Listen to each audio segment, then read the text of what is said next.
Hi అండి, welcome to Sunitha blogs. ఈరోజు అమ్మవారికి ఇష్టమైన కట్టె పొంగల్ తయారు చేసుకుందామండి.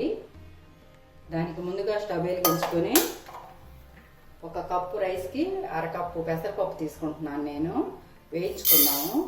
పెసరపప్పు వేయించుకుంటే చాలా బాగుంటుంది టేస్ట్.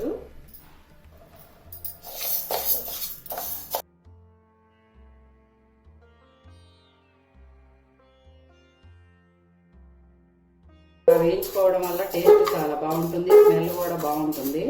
స్టవ్ ఆఫ్ చేస్తున్నాను. ఇంకా ఒక కప్పు రైస్ తీసుకుంటున్నానండి.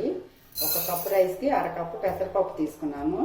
ఇందాక వేయించి పెట్టుకున్నాను కదా పెసరపప్పు, అది కూడా శుభ్రంగా కడగాలండి. ఎందుకంటే దానికి కలర్ ఉంటుంది, అందువల్ల కడుక్కోవాలి శుభ్రంగా.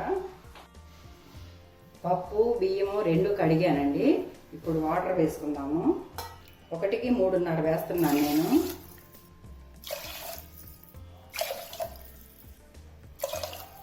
ఇప్పుడు పెసరపప్పు బియ్యంకు వేసాను.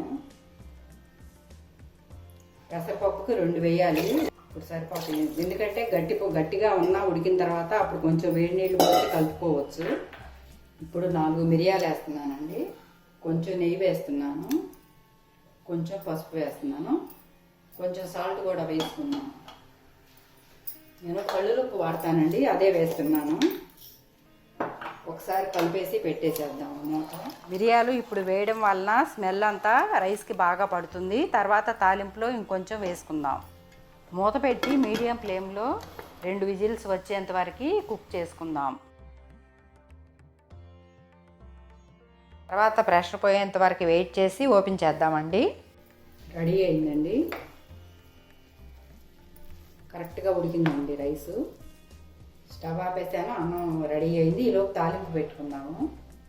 స్టవ్ వెలిగించి 2 స్పూన్లు ఆయిల్ వేసానండి. 1 స్పూన్ నెయ్యి వేసాను. ఆవాలు వేసాను. ఫ్లేమ్ మీడియం ఫ్లేమ్లో పెట్టి వేసుకోవాలండి, లేదంటే మాడిపోయే అవకాశం ఉంది. ఆవాలు వేగినవి. ఇప్పుడు జీలకర్ర వేస్తున్నాను. ఎండుమిరపకాయలు వేస్తున్నాను. జీడిపప్పు వేస్తున్నాను.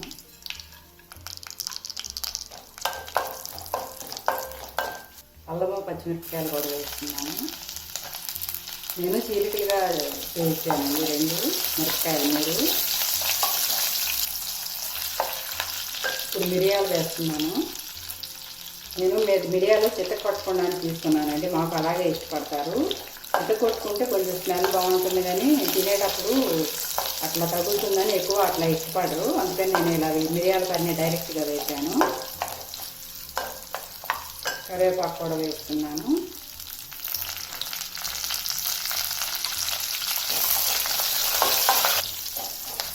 ఫైనల్గా కొంచెం ఇంగు వేస్తున్నానండి. ఇంగు వేసుకోవడం వల్ల కట్టె పొంగల్ చాలా బాగుంటుంది టేస్ట్. ఇవన్నీ వేగినాయి కదా, ఇప్పుడు మనం ఉడకబెట్టుకున్న రైస్ వేసుకుందాం. ఇందులో వేసి తిప్పేసుకుందాము.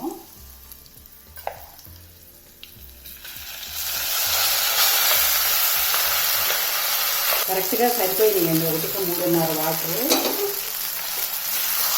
వీటిని కొంచెం పలసగా కావాలంటే వేడి నీళ్ళు వేడి వేసుకొనైనా పోసుకోవచ్చండి. కొంచెం కట్టె పొంగల్ ఎప్పుడైనా వేడివేడిగానే బాగుంటుందండి టేస్ట్. రెడీ అయిందండి. ఇంకా స్టవ్ ఆఫ్ చేసుకుందాము.